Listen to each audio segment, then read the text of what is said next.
আসসালামু আলাইকুম। আপনারা জানেন যে আমাদের একটা আনফর্টেড সিনারিও হওয়ার জন্যে আমাদের মরহুম খালেদা জিয়া উনি যে মারা গেছেন এটার ইয়ের জন্য জাতীয় শোক দিবস অ্যানাউন্স করা হয়েছে এবং ওনার আজকে জানাজা এবং গতকাল ইয়েতে আমরা ওনার রেসপেক্টে আমরা দুদিন খেলা বন্ধ রাখা হয়েছে। এখন জিনিসটা আপনারা জানেন যে আমাদের প্রথম সমস্যা ছিল যে আমাদের ফাইনাল 23 তারিখেই করতে হচ্ছে। প্রথম প্রবলেম হচ্ছে যে বাংলাদেশ টিম আপনারা জানেন যে ওয়ার্ল্ড কাপে চলে যাচ্ছে অ্যারাউন্ড 26। সো সেটা প্রথমে, প্লাস আপনারা জানেন যে আমাদের যে প্রোডাকশন, ইভেন আপনারাও সবারই একটা প্ল্যান আছে। সেই প্ল্যান অনুযায়ী অনেক আলাপের পরে টিমদের সাথে, গভর্নিং কাউন্সিল, টেকনিক্যাল কমিটি সবার সাথে আলাপ করে আমরা এখন এই যে 2 দিন আমরা যে গ্যাপটা হয়েছে, এই 2 দিন গ্যাপটা আমাদের অ্যাডজাস্ট করার জন্যে আমাদের খেলা এখন 2টা ভেন্যুতে নিয়ে আসা হচ্ছে। এটা ছাড়া আমরা অনেক চেষ্টা করেছি, এটা ছাড়া আপনার এটাকে অ্যাডজাস্ট করা যাচ্ছে না। তো সুতরাং আমরা আসলেই দুঃখিত যে চিটাগংয়ের দর্শকদের জন্য এবং চিটাগংয়ের সমর্থক দর্শক বলেন এবং ম্যানেজমেন্ট বলেন, তারা ওনারা রেডি করে ফেলেছিল সব কিছু, কিন্তু আর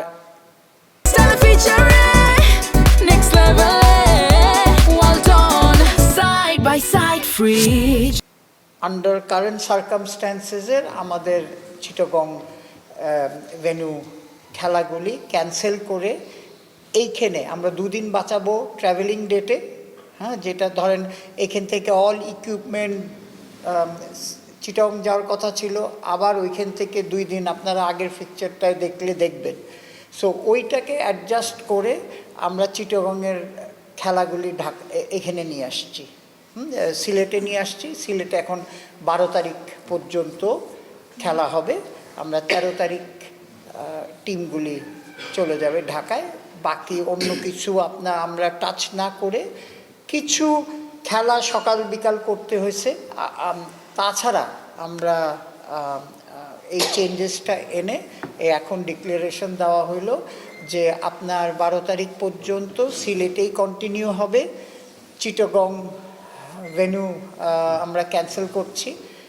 3টা ভেন্যুর থেকে আমরা এখন 2টা ভেন্যুতে নিয়ে যাচ্ছি। নিয়ে আমরা 23 তারিখে ফাইনাল প্ল্যান মানে ফুলফিল করে সব কিছু ঠিক থাকে ইনশাল্লাহ ফাইনাল এরকম বক্তব্য আসাটা বিসিবির জন্য বিব্রতকর কিনা?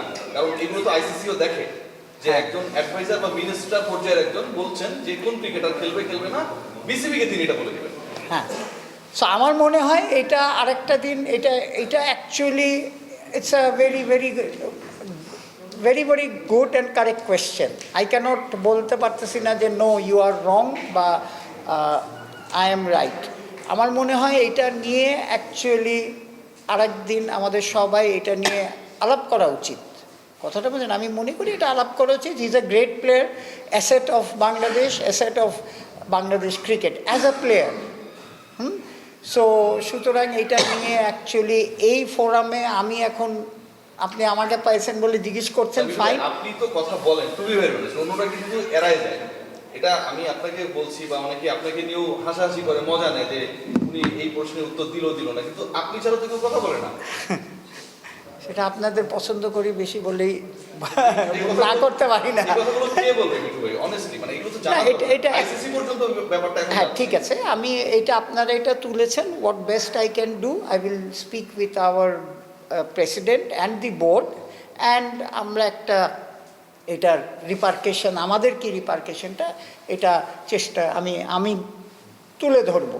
হ্যাঁ, এখন let the president and our media committee chairman decide যে কিভাবে আপনাদের সাথে এটা নিয়ে কথা বলবেন। কিন্তু ইটস আ ভেরি আসলে ওর মতো প্লেয়ার বাংলাদেশে আমরা আজ পর্যন্ত ওই পেয়েছি, আর এই পর্যন্ত। কি বলেন রকিল ভাই? 100% আছে কিনা ঢাকার ফেসটা নিয়েও কি কোনো কনসার্ন আছে, পরবর্তীতে চেঞ্জ করতে হবে এমন কোনো কিছু, নাকি আপনাদের অলরেডি সরকারের সঙ্গে আপনাদের যোগাযোগ হয়েছে? শোনেন, সব জায়গার থেকে গ্রিন সিগন্যাল নিয়েই আমরা এখন যে প্ল্যানটা করা হয়েছে এবং আগেও ধরেন, শোনেন, একটা জিনিসটা হচ্ছে কি, আমরা কিন্তু নিজেদের ইচ্ছায় কোনো চেঞ্জেস আজকে পর্যন্ত করা হয়নি, সার্কামস্ট্যান্সেসে হয়ে চেঞ্জেসটা এনেছে। যে দেখেন 24 তারিখের আমরা ওপেনিং সেরেমনিটা শিফট করতে হয়েছে, আমরা তো আমাদের এটা সার্কামস্ট্যান্সেসে করতে হয়েছে। সো আমরা চাচ্ছি যে বিপিএলটা আপনার এত স্বল্প সময় আমরা আপনাদের সবার সহযোগিতায় আমরা এখন পর্যন্ত মোটামুটি ঠিক রেখে আমরা চলছে।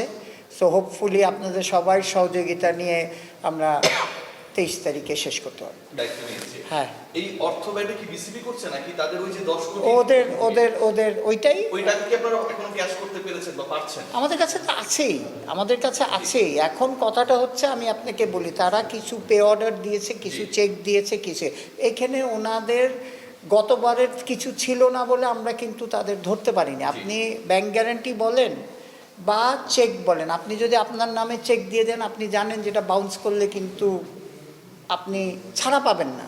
সো অ্যাটলিস্ট আমাদের ফাইন্যান্সিয়াল ইনস্ট্রুমেন্ট ইন প্লেস।